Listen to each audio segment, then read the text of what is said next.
JNNC Technologies Private Limited Software Training Institute in Visakhapatnam. Website. Maybe you're thinking about having your first one made, or maybe you just need a new, better one. In any case, you should know at least some of the basics about web design. And no worries, it will only take 3 minutes.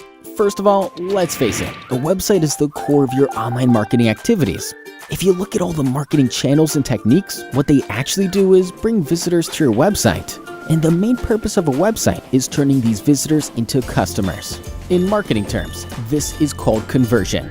A bad website will basically cause you to waste money on other marketing methods because you don't need more visitors if you can't turn them into customers. So the better your website is, the more visitors are converted into your customers. And it doesn't really matter whether you sell consumer products online, provide local services, or build houses. Many people in the industry call themselves web designers, but they really are just a bunch of geeks with some basic coding knowledge.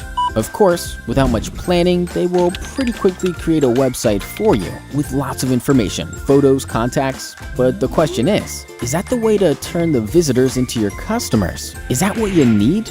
And the answer is simple: no. What you have to do is look for someone serious about web design. Well, that's where we come in. This is how we make websites, by following this 7-phase web design process. Phase 1. Analysis. The first step is always about information gathering, identifying things like the website purpose, goals, and target audience. Phase 2. Planning. A plan includes a definition of the sitemap, structure, and technologies that we're about to use. Phase 3. Design. Not only do we focus on wireframe models and the visual style in this stage, but also on the usability of the user interface for the best possible user experience. Phase 4. Content.